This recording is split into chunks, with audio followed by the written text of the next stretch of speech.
ஆண்டவராகிய இயேசு கிறிஸ்துவின் நாமத்தில் என் அன்பின் வாழ்த்துக்கள்.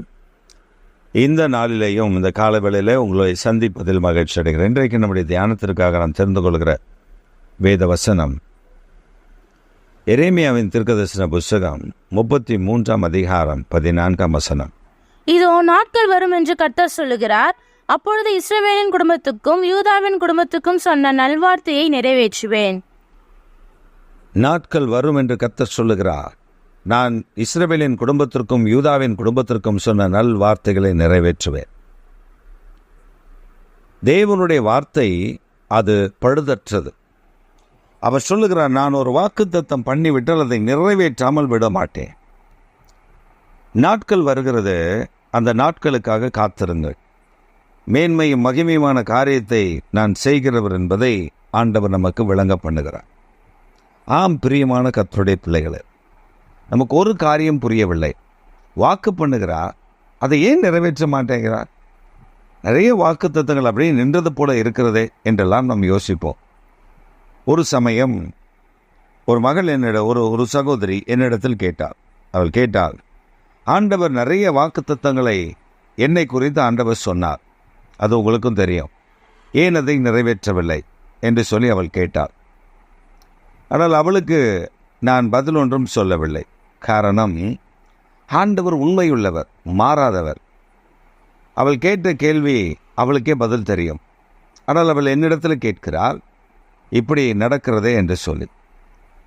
அப்பொழுது நான் ஒரே ஒரு காரியத்தை சொன்னேன். வாக்கு பண்ணினவர் உண்மையுள்ளவர். நாம் அந்த உண்மையை விட்டு விலகும் பொழுது வாக்கு தத்தத்தை நம்மிடத்தில் நிறைவேற்ற முடியாது என்பதுதான் வேதம் நமக்கு கற்றுக் கொடுக்கிறது. ஆனால் நான் அந்த மகளுடைய வாழ்க்கையை நான் திரும்பி பார்த்த பொழுது அவருடைய வாழ்க்கையில் பல அப்ஸ் அண்ட் டவுன்ஸ் இருந்தது. தேவன் சொன்ன காரியத்திற்கு அவள் நிலை நிற்கவில்லை. மாறாக பல காரியங்களுடைய வாழ்க்கையில் அலைப்பாய்ந்து அவருடைய வாழ்க்கையில் தேவனுடைய வாக்குத்தத்தத்திற்கு அவள் காத்திராமல் போன காரியத்தினாலே தேவன் அவளுக்கு நன்மை செய்ய முடியாமல் போனது. இதுதான் உண்மை. நம்முடைய வாழ்க்கையிலும் அப்படித்தான். ஆண்டவர் நமக்கு ஒரு வாக்குத்தத்தம் பண்ணியிருப்போம். அந்த வாக்குத்தத்தத்தை பெற்றுக்கொள்ளும்படி காத்திருக்க வேண்டும். வேதம் நமக்கு அப்படித்தான் சொல்லுகிறது. வேதத்தில் ஆண்டவர் ரொம்ப மிக அழகாக சொல்லியிருக்கார். என்ன தெரியுமா சொல்லியிருக்கிறார்? நீதிமான் தன்னுடைய நீதியில அவன் வாழாமல், நீதிமானை நான் பார்த்து நீ பிழைத்து இருப்பாய் என்று நான் சொல்லும் பொழுது அவன் தன் நீதியை விட்டு துன்மார்க்கமாய் செய்யும் பொழுது நான் அவனுடைய நீதி அல்ல துன்மார்க்கத்தை பார்த்து அவனை தண்டிப்பேன். அவளுக்கு சொன்ன நல்வார்த்தைகள் நான் நிறைவேற்ற மாட்டேன். துன்மார்க்கன் தன் துன்மார்க்கத்தை விட்டு மனம் திரும்பினால் அவன் துன்மார்க்கத்தை அல்ல, அவன் மனம் திரும்பி வாழ்கிற நல் வாழ்க்கையை பார்த்து நான் அவனை ஆசீர்வதிப்பேன். அவனுக்கு வரும் தீங்கை நான் மனசாபப்பட்டு அதை செய்ய மாட்டேன் என்று வேதத்தில் ஆண்டவர் மிக தெளிவாக சொல்லியிருக்கிறார். அப்போ நமக்கு இன்றைக்கு ஆண்டவர் நமக்கு சொல்லிக் கொடுக்கிற ஒரு காரியம் என்னவென்றால், கர்த்தர் உனக்கு சொன்ன நல்வார்த்தைகளை அவர் நிறைவேற்றுவார். யாக்கோபுக்கும் இஸ்ரவேலுக்கும் அவர் சொல்லியிருக்கிற நல் வார்த்தைகள் நிச்சயம் நிறைவேறும்.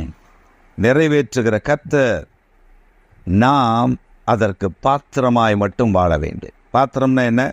பரிசுத்தமாய் அந்த நன்மையை பெற்றுக்கொள்ளும்படி நாம் காத்திருக்க வேண்டும். நாம் காத்திராமல் போனாலும் சில நேரங்களில் ஆண்டவருடைய வாக்குத்தத்தங்கள் நமக்கு வருகிறது, ஆனால் நாம் அதை அல்ல தட்டி விடுகிறோம். ஆபிரகாமுக்கு ஆண்டவர் வாக்கு பண்ணினார், உனக்கு ஒரு பிள்ளையை தருவேன், மகனை தருவேன், உன் வித்திலிருந்து அவன் புறப்பட்டு வருவான் என்று.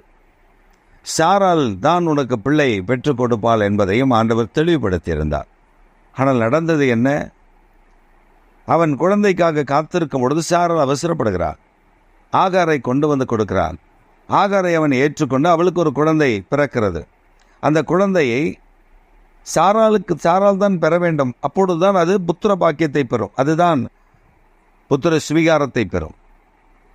அந்த புத்திர சுவிகாரத்தை பெறக்கூடாதபடி ஒரு மாற்றம் அங்கே நடக்கிறது. ஆனால் கர்த்தர் இதை அனுமதிக்கவே இல்லை. அந்த பிள்ளை அவன் பெற்றெடுத்த பொழுது அவன் அவ்வளவு சந்தோஷப்பட்டான். ஆனால் அந்த பிள்ளையை கர்த்தர் விளக்கும்படி காரியத்தை செய்தார். காரணம் என்ன தெரியுமா? வாக்குத்தத்தம் பண்ணப்பட்டது ஆபிரகாமுக்கு, சாராளுக்கும் பிறக்கிற ஈசாக்கு தான். இந்த வாக்குத்தத்தத்தை வேதம் மிக தெளிவாக நமக்கு கற்றுக் கொடுக்கிறது. அப்போ அந்த ஆபிரகாம் தவறின பொழுது, கொஞ்சம் தவறுதலாக கொஞ்சம் மாறின பொழுது அந்த ஆசீர்வாதம் தாமதமானது. நம்முடைய வாழ்க்கையிலும் அப்படிதான். ஆண்டவர் நமக்கு சொன்ன நல் வார்த்தைகள் நிறைவேறக்கூடாதபடி நாமே அதற்கு தடையாக மாறிவிடுவோம்.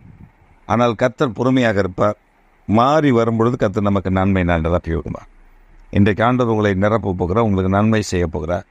எனக்கு சொன்ன நல் வார்த்தைகள் இன்னும் நிறைவேறவில்லை என்று ஏங்கிக் கொண்டிருக்கிறீர்களா? உங்களை பார்த்து தான் இப்பொழுது சொல்லுகிறார், உனக்கு அந்த வாக்குத்தத்தத்தை நிறைவேற்ற ஒரு வல்லமையுடன் என்பதை மறந்து போகாதீர்கள். ஒரு அற்புதத்தை காண்பீர்கள். மகிழ்ச்சியோடு நாட்களை துருவங்குங்கள். அவர் சொன்ன நல் வார்த்தைகள் நிறைவேறும், நிறைவேறும், நிறைவேறும். ஆமென்.